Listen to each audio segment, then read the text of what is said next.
aspect. It might have already come out as a question before.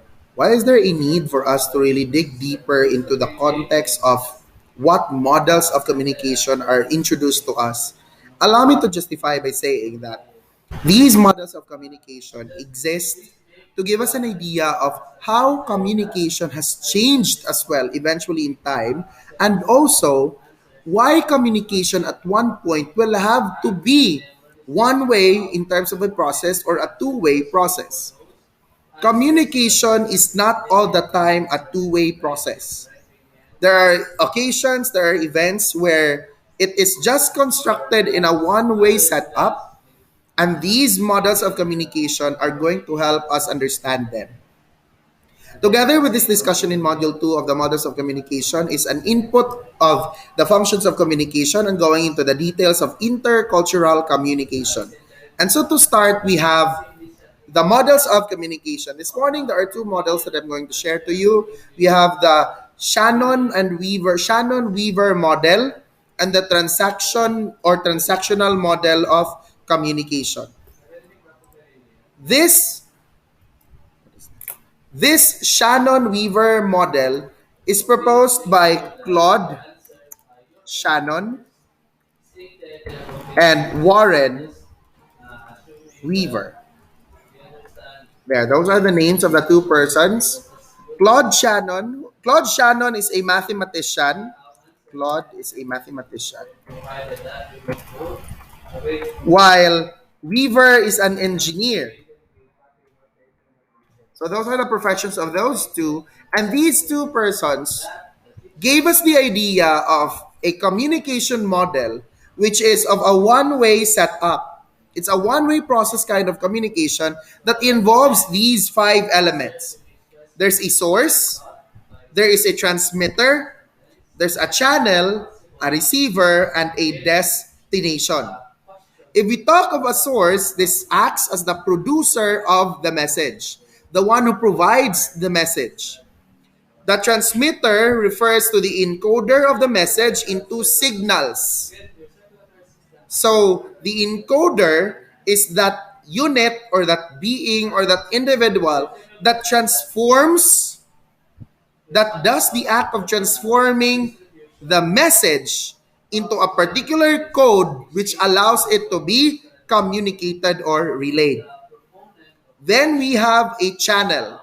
This channel is what signals adapted for corresponds to the signals adapted for transmission, which could be in the form of perhaps the language or the medium perhaps of whatever was used in the communication. Maybe it was through a phone or through the mouth.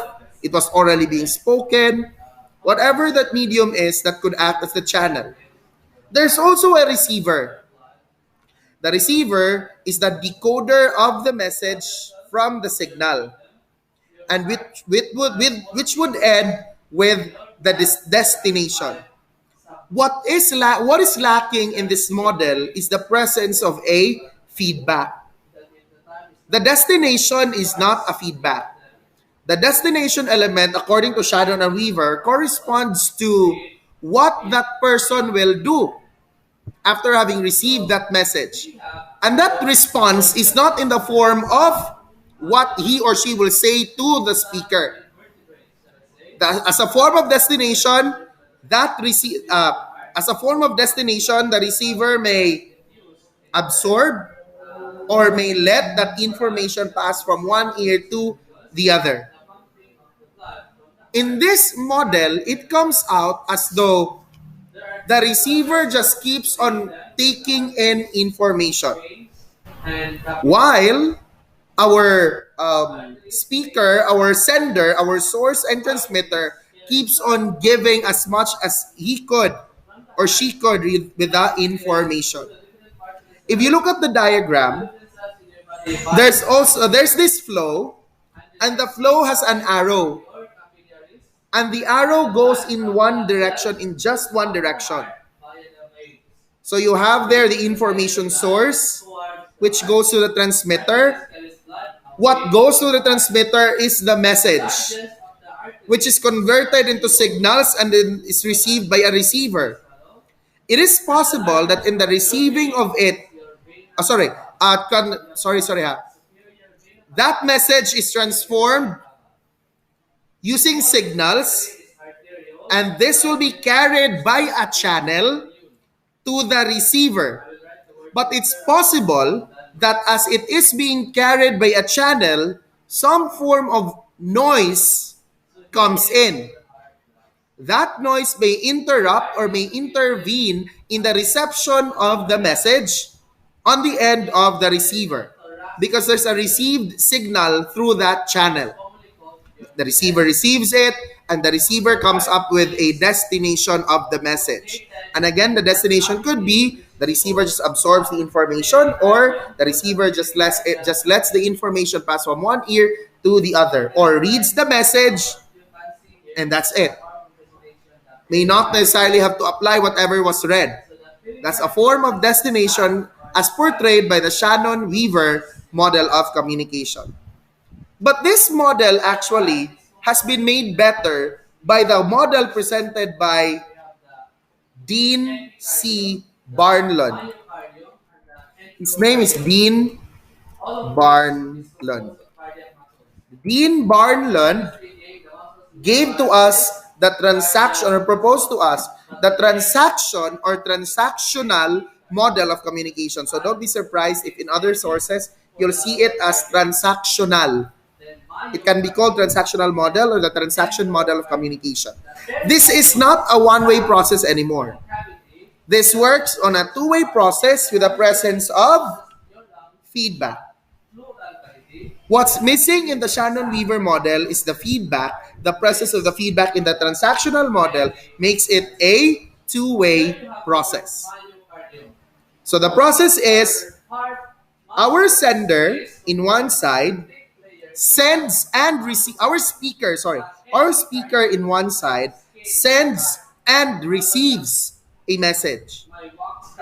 The same goes with the speaker that we could see on the other side. By the way, how are there colors, or is it clear in your modules how the diagrams look like? Can you show to the screen how your modules look like? Like the diagram for the transactional model. Because that's supposed to be in colors. But since the photocopying is in black and gray, I hope you could still see the difference there. Can you show it to the screen? Can you show me to the screen how your module looks like for the diagram? Thea, I cannot see anything because of your background. Hala. Try to remove the background. Try to remove the background for a while. Okay, I could see it with Jaika's screen. So it's still clear enough, no? Because in my copy, it looks like this. Anyway, if something is unclear with the diagram there, the module is available in Edmodo. So you can open the soft copy of the module and then place the right labels in your own copy of the module. So if you look at the two persons in the transactional model, both send and receive messages. Both encounter noise. And look, the noise could be encountered within the person, him or herself, or it could be encountered as message is relayed. Or it could be encountered in the process of decoding the message. It could even be encountered in the presence of the channel of the message. The transactional model is open to a lot of possibilities and a more realistic one in its purpose. That it tells us that noise may come out or may come in as an interference at any time, at any point in this communication process. It could be that while the person is trying to come up with a message, the person got distracted. That distraction is noise in itself. Or, as the person is trying to encode the message, for it to be understood by someone, there's a problem now with the facility used for the encoding of the message. What if The person was sending the message through email. And then there came a sudden power interruption, a blackout. The blackout is a form of noise. That has something to do with the channel. Because the channel used is a computer. Technology was used as a medium for the relay of communication. And then comes the decoding part. What if what if it happened over a conversation, a phone conversation? You were trying to decode someone's message over the phone, yet the line was choppy. That comes out as another interference or a form of noise, blocking the success of communication. See, that's a more realistic approach. Not that according to the Shannon-Weaver model, the noise is only to come in as a form of interference to the channel. Realistically speaking, this noise could come out at almost any time and at anywhere in this communication process. Feedback is provided not just by the first receiver.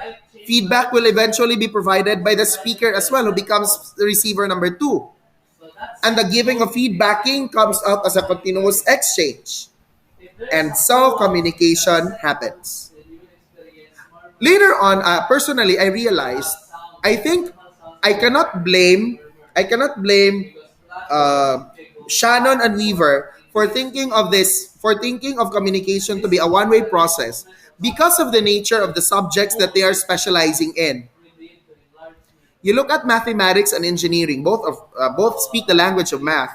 And I'm not saying that that's what we are doing here in IA, but there are so many schools out there who do the input of mathematics with a teacher only doing or conducting the communication process.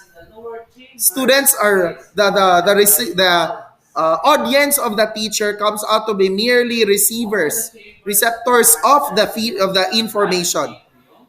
And after the input, classes are dismissed. Then for the following day, when they meet, teachers provide the input, the period ends, classes are dismissed. Feedbacks are not really given so much time, or if they were, they're not given as much time compared to the input given or provided by the teacher, which basically is the old practice of teaching. That is really the old practice of teaching. Questions regarding the models of communication. Which between these two models do you find very significant to the present time? Let me float that question for a while, ha. Which between these two models do you find very significant to the present time? I'd like to ask Fiona. And please justify your answer. Fiona? Which between these two models do you find significant to the present time?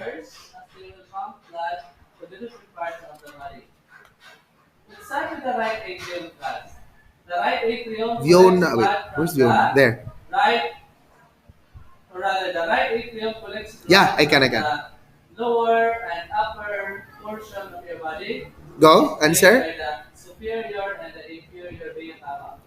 Why is that? While the left atrium collects the blood from the left and right lung. Why is that, Fiona? Why is that your choice? Sir, is it from the lung? Because of the presence of a feedback. Okay, thank you. Well, let me try to come up with this other question. In your family, at home, which model works? Which model between these two is done at home? Because I think this will speak of the kind of setup that you have. Sir, we don't have a chance to give any feedback, sir.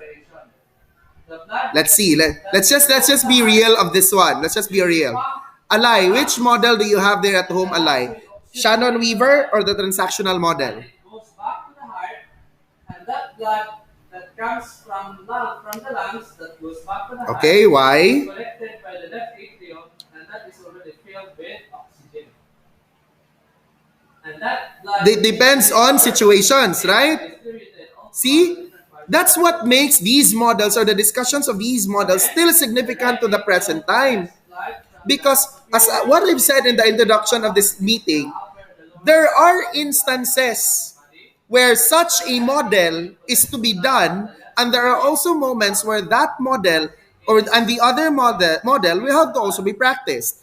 Give me a family instance, give me a family situation, or perhaps if you are to really prefer sharing a personal experience where the first model, the Shannon Weaver model, happened. A model where no feedback came out. An incident in your family where no feedback in communication happened. Thea, has this happened to you before? An instance at least once where in that communication process no feedback came out? So you've always been given the opportunity to provide feedback. Is there someone from here? Oh, Alay, you said earlier that it depends on the situation. Now, Alay, give me an instance, Alay, where the Shannon Weaver model worked or happened in your house, in your home.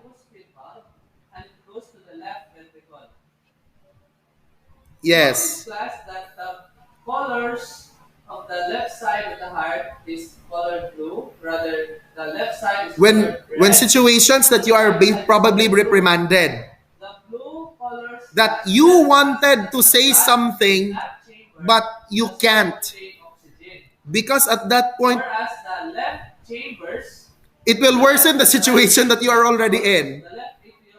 Alay, no? Because you feel like, if I say this, if I try to justify what happened, it will not make my situation any better than what I'm already in right now. And so that's the destination of the message. The destination is it stayed without any being responded to. That was the ending of the message of the reprimand. Because as said by Alay, actually there could have been a chance to justify or to speak or to give a feedback. But doing so will not make the situation any better. So she opted not to give any feedback. The choice was made not to give any feedback. And so the model becomes a one-way process. Is there anyone else with whom this model has happened? Like, or Leja was nodding her head. Can you tell us, Leja, of what happened? Yeah, you nodded your head, man. If this sharing will make you cry, it's all right. I won't judge. So the left atrium goes back to the heart and it will be collected in the left atrium. Yes. Sometimes you don't need a feedback on that one, or you don't need to provide any feedback, because if you do, that will be seen rudely. Like when you say, when especially when your parents tell you to do something, when your parents say, or Leja, take this there, and then when you respond, if you try to respond, why me? Ay, hala, that's a different story now. Or if you say later, that will be over rationalized. What you might do is you stand up, pick something up, and bring it somewhere where it was supposed to be brought, so that the conversation will not have to go any further. Because if you refuse, if you try to speak, it just might make things worse. Oh, see, the model, the Shannon Weaver model, is not totally obsolete. It is still existing, but just in some circumstances. But generally now, what we try to embrace is the transactional model by Dean Barnlund. Questions regarding the models of communication? If there's none, we'll have this quick touch of the functions of communication. We'll also have a separate model for the functions in terms of its in-depth discussion. But let's try to just go over them in a touch. The functions of communication, there are 5. To start, communication's first function is to set control. And that is to regulate behavior or to control behavior. Not just behavior, but also words. Communication tries to set a filter of what we can do and what we can say and show. Communication is also meant for social interaction. Communication helps create social interactions among people. It allows us to develop social relationships. It makes us think that we are not alone in this world, and so we are supposed to converse and talk with others. We are supposed to interact with other people. In fact, John Donne has a line on this one. He created a line which talked of a man.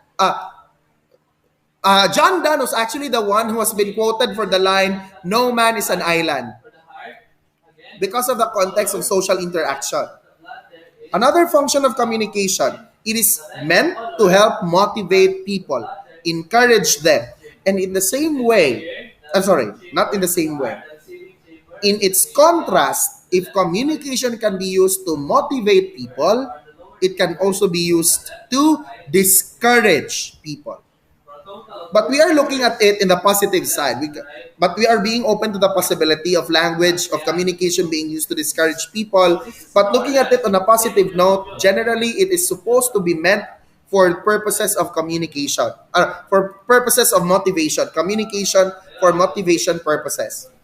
Just last Sunday, I went to a dinner with a friend who talked to me of a problem of how communication ended with him being discouraged. There was a talk that this friend of mine had with a person of a higher position, and that friend of mine got discouraged in that conversation. When that person of authority is in that position to encourage people, what happened was that the conversation ended with my friend being discouraged. Next, function of communication for emotional expression. Communication helps facilitate our expression of feelings and emotions. How will this work? Through our words, to the words that we say, to the things that we do, to the things that to what our body performs, emotions and feelings can come out. Lastly, communication is also meant for information dissemination. So much can be relayed, information can be conveyed through communication. If you do not, even if you do not converse with others, even with just your own self, you are relaying information. When you read from a source, that is communication. The author of that book, the author of that source, sharing information to you, even if you do not relay that information to others, you are already sharing information, but just to yourself. And those are the five functions of communication. Before I proceed to the context on intercultural communication, I'd like to bring up once again the four macro skills of communication. Four. There are now five. I think there are even more than five. But originally, I'd like to bring up these four macro skills of communication. We have reading, listening, speaking, and writing. Actually, they should come in this order. These four macro skills are expected to come in this order because upon birth, when you are born into this world, you begin by listening to whatever sound you could perceive around you. You start to listen to to the sound that your parents produced, to your siblings when they tried to carry you, to whosoever are the people around you. You try to just simply absorb any sound, even if it's just a sound of a bird chirping in the way over your window. Even if it's the barking of the dog that you would hear, you would just perceive all of these sounds. You are merely listening. After listening, in a passage of time, in a couple of months or in a year or two, you try to mimic the sound that you have heard. So you try to speak. So listening is followed by speaking. And then eventually, you'd be able to produce the right sound, which has a correct meaning as registered to a particular language. After that, your parents send you to school, primary years, kindergarten formative years, and then you're exposed to the idea of reading sounds and symbols. You'll be told to read them. And then eventually, another skill that you get to develop as you're exposed to school is the skill in writing. Now that you're capable of listening to these sounds, speaking them, and looking at how they are formed, you are then expected to be able to put them into one that you have made yourself or you could see for yourself. You are to write these sounds yourself. That's what makes these four skills the macro skills of communication. And in the models, in these functions of communication, you will actually incorporate all of them. When you take, for instance, social interaction. When you socially interact with people, it would be a suicide if you just jump into a conversation right away without trying to have a feel of what's being talked about. That is why it is imperative that when people socially interact, they also spend time listening to others. And then when they listen, after they listen, they might be invited to provide their share of input. So they speak. And then, social interaction would probably mean that the platform is not just done orally. It could be done through some other means where messages are typed in. So you read the message. In order for you to respond, you write your own version of the message, your response. Typing it in is also now in the practice of typing messages in either in the phone or in the computer. That's our writing practice. So see, you responded through writing. It's just that you typed your message in. So the macro skills are still evident even in the function of social interaction. Questions regarding those four macro skills in communication? By the way, if you go over several sources, these are not anymore these are not just anymore the macro skills. Research, I think, is even being added because they believe that research should also be a macro skill in communication. The ability, the desire to continue knowing far beyond what's just being told or shared.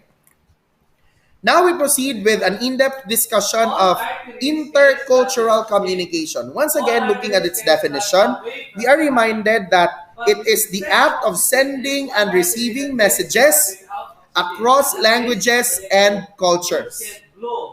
So in the context of intercultural communication, it is expected we converse with people who are not in the same language and culture as we are.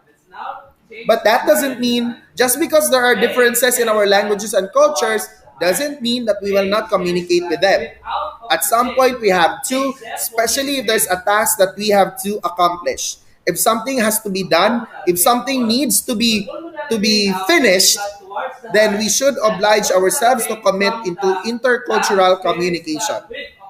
What happens in this process? We interact, we negotiate, and we create meanings with the persons of a different culture or language. This involves at some point different nationalities, which could probably be experienced by a number, which probably have been experienced by a number of us. Conversations of people of different nationalities. Sometimes the conversation may go smoothly, but sometimes it won't.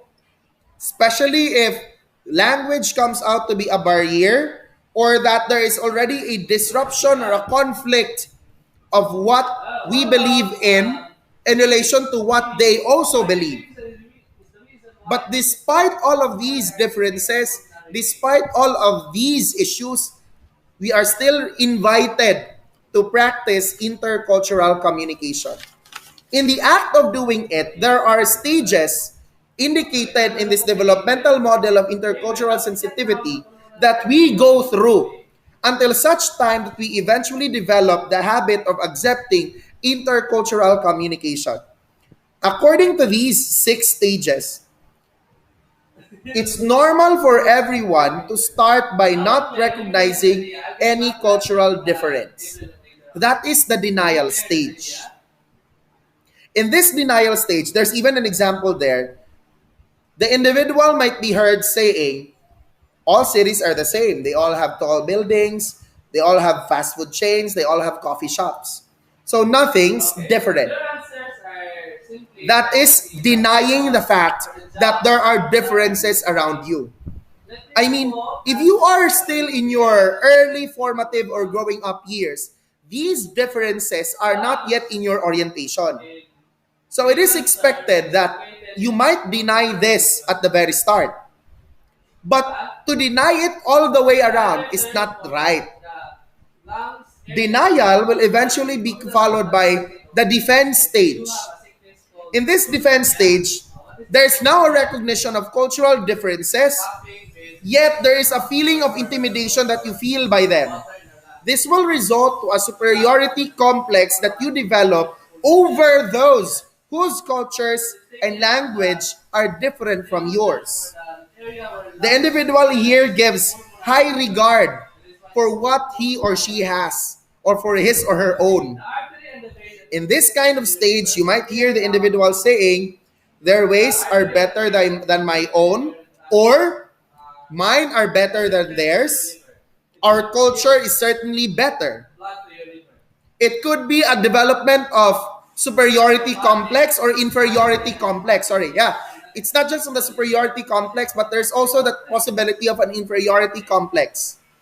In your attempt to defend yourself from these cultural differences, you might rather develop you might just then develop the idea that you are either superior or inferior over those other groups.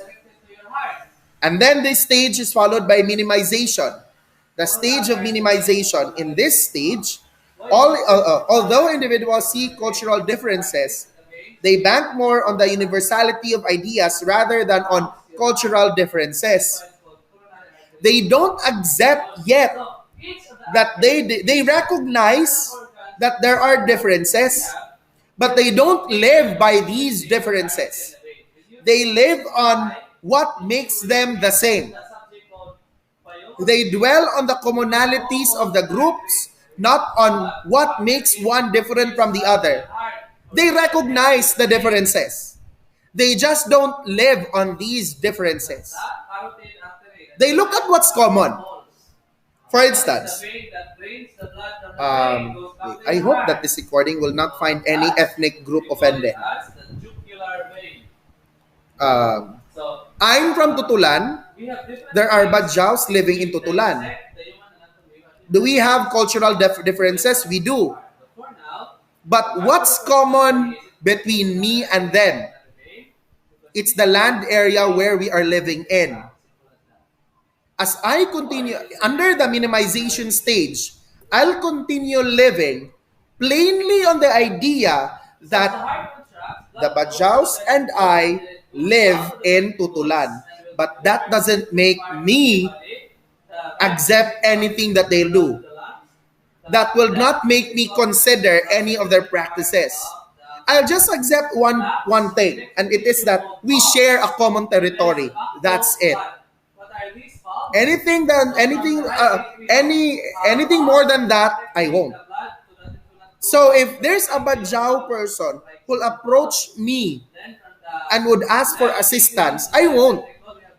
Under the minimization stage, I won't help because I don't like the practice of them. That Badjao practice of just carrying a child here by the waistline, going around the city. If I see a Badjao doing that, I would, and under the minimization stage, I might say that's really wrong. But to them, that's fine because that's their practice. I would say that that's wrong, but there's one thing that I've accepted from them. It is that we share a common territory. Look at how minimal it is that I have learned to accept in our differences. Only the commonality of the territory we are occupying. That's why it is minimization. Minimal only. Next stage. The stage which is already kind of getting into the embrace of cultural, intercultural communication. The acceptance stage. In the acceptance stage, the individual begins to appreciate important cultural differences in behaviors and eventually in values. In here, you'll hear the individual saying, these people and I have different values and experiences, and I think we can learn from one another. So this one is now quite good.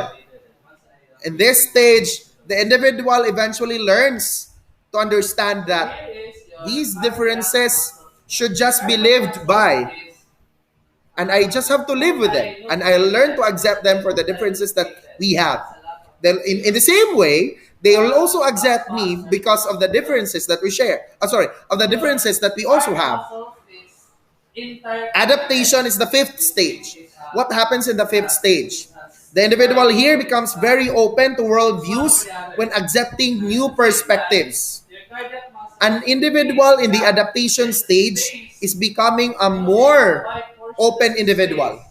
In here, the individual is even heard saying, to address our issue, I have to adjust my approach to consider both my own and my counterpart's background.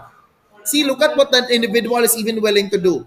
To change his or her approach. To adjust as an attempt to adapt to these differences.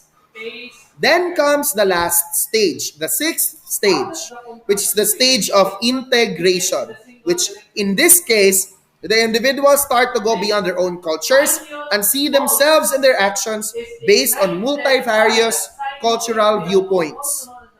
This is where the individual tries to position him or herself in other people's cultures and practices.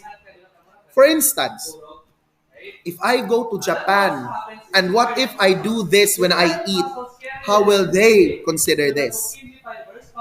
If I go to this place, and if I ask for this item, if I ask for a favor and this is how I say it, how will they perceive it? Stage 6 would even invite, it would even invite you to study the cultures of those people who are different from yours. Like if you, especially when you go to places, take for instance when was that? 2017 when I went to Leyte. In 2017 I went to Leyte because there was a family trip that we had to go there for several days. We were told if you go to Leyte, it came out though as a warning. Yeah, it really came out as a warning.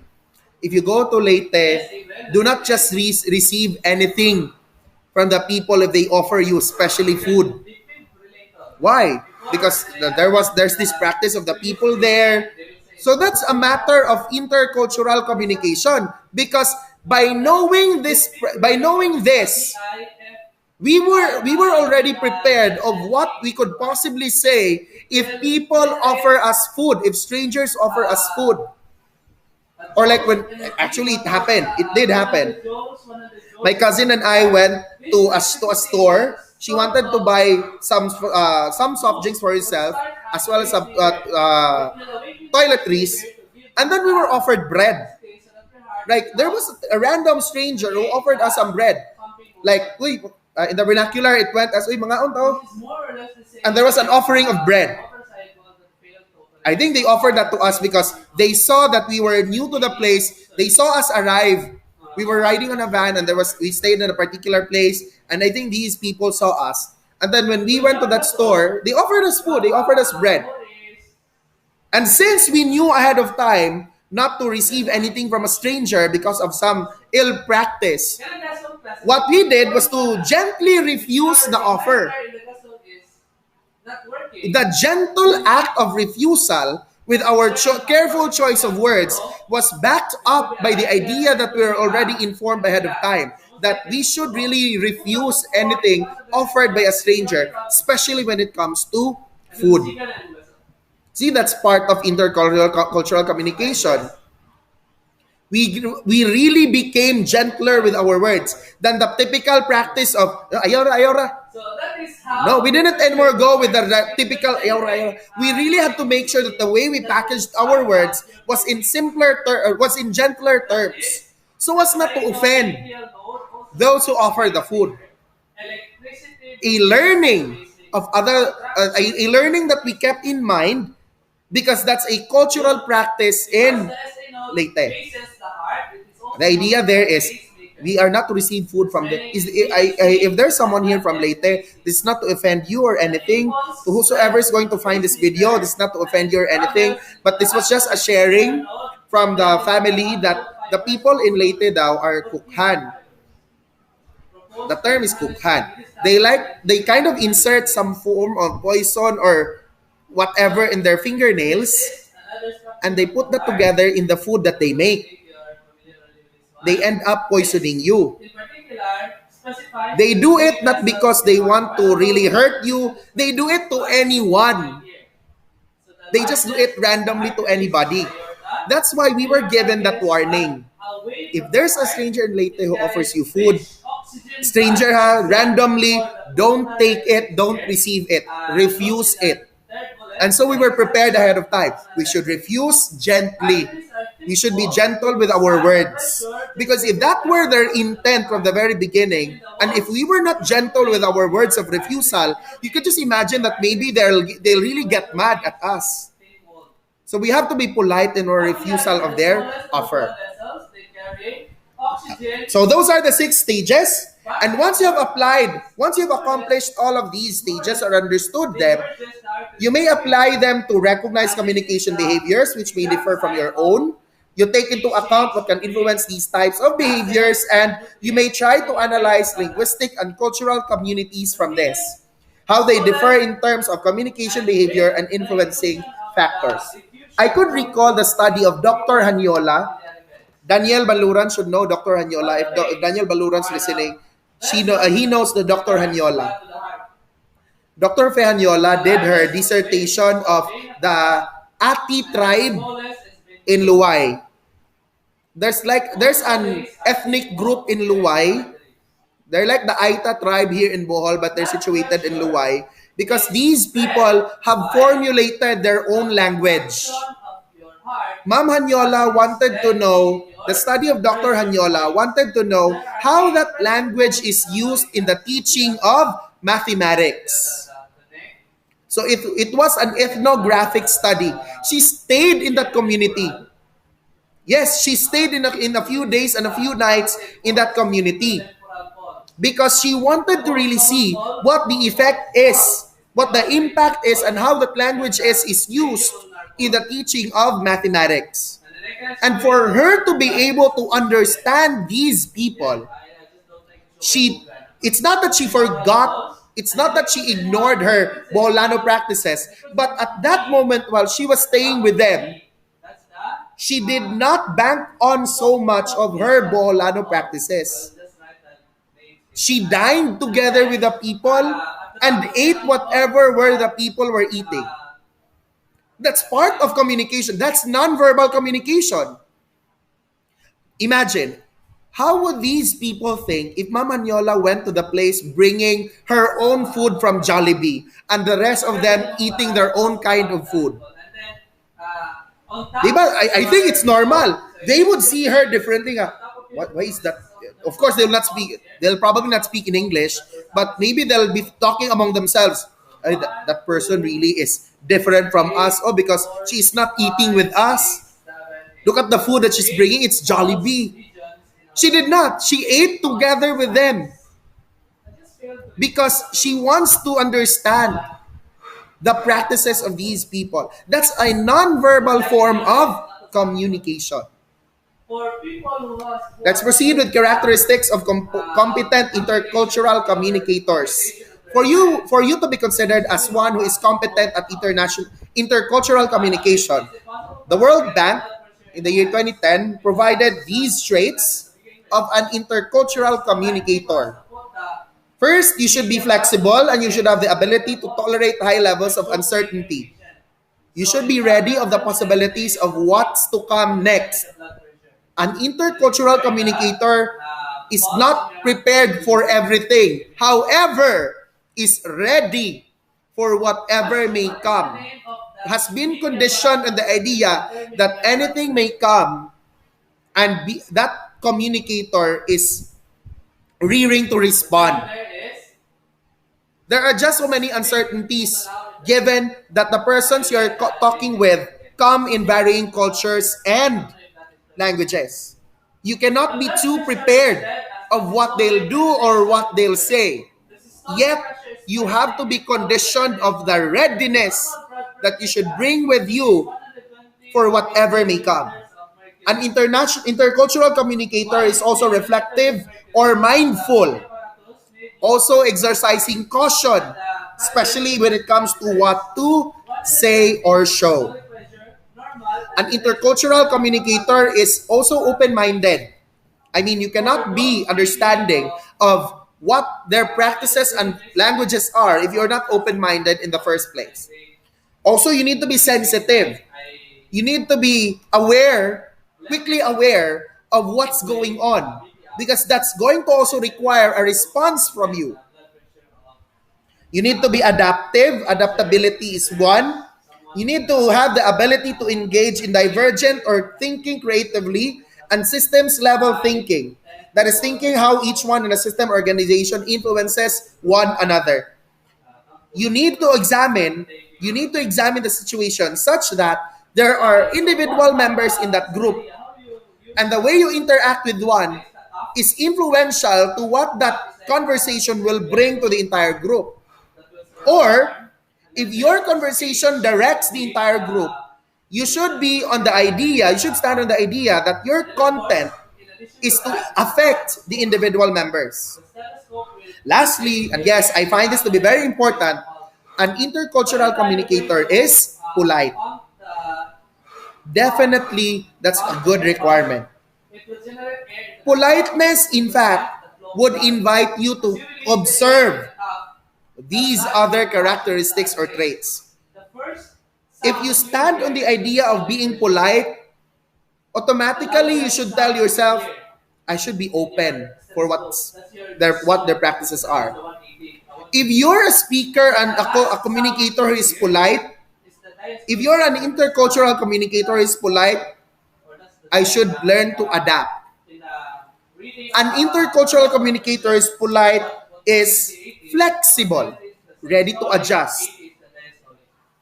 See, politeness, I really find politeness to be a good trait of an intercultural communicator. And eventually, it says here that when you are to develop intercultural communication, or when you make intercultural communication a part of you, you will then refrain yourself from showing any of these bias, any form of bias. That would mean you will avoid stereotypes. You will eliminate stereotypes from your minds. That when you see someone of this particular skin color, you will eliminate the idea that that skin color is just limited to this kind of language. Or when you see someone of that particular hairstyle or hair profile, like when the hair is quite an afro style, you will not anymore have to develop a particular impression or bias against that person. Next, a person who has embraced intercultural communication challenges gender norms, meaning that person will avoid the use of just the word man or the exclusivity of the pronoun he.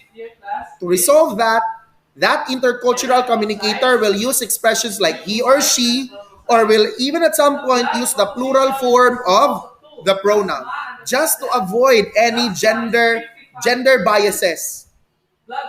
Next, that person who has embraced intercultural communication will not talk down on the younger people or also to the elderly. The younger people have their own version of culture, and so do the elderly. And their differences, and these differences in culture, basically, is the purpose of intercultural communication. That time when, I don't know if you've experienced this, when the elderly would say, in our time, when I was still young, and then when you say, let's not be rude anymore in replying, no, that was in your time. Let's not anymore. Some of you are probably guilty of that.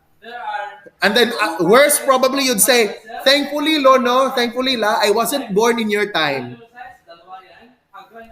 Words that are like these are not words of an intercultural communicator. It would even be great if you'd say, Oh, really, Lo? found How in did you manage that? How did you manage it, Lola, at the time? pedophilia Because at is this point in time, Lola, things have actually yet changed by a historic bit. disrupt See, look at what you're doing. You're reframing everything, but you are still pointing out yourself belonging to a different right? Yes. culture. But you are becoming more polite with your words. You are Polarized reframing communication. your ideas. May question In the ka ba? first place, politeness is one important trait of an intercultural communicator. Another thing, an intercultural communicator is sensitive to religious practices of others. Religious practices, obviously, that has something to do with culture. File is And introduced lastly, listen to an the intercultural yes, communicator I is will. polite at all times Information and involved. will not belittle people So even that's perceived to be lower of a social class than him or her. Just because someone is poor doesn't mean that that person will be treated rudely in terms so of long as it's communication. But I labeled have as to a be honest data. with you. At some point, I'm guilty of With this. respect to the flag Let's just be realistic, people. and Let's just be different realistic. names of I, the I flag would not has want to sound a hypocrite on this matter, no. I have to be honest. If I see a beggar and if I meet a beggar across the street, I would do my best to avoid that over beggar. here. Red blood cells, That's the realist. That's the real version of phosphorylated myself. erythrocytes, Or uh, white blood if someone cells, smells known bad, as leukocytes, I would try to avoid that person. and That's then just me. uh,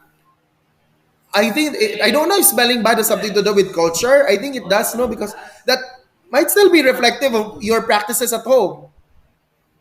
But to communicate it to blood the person is a challenge of how polite it will sound. is composed And of that 55 concludes intercultural communication.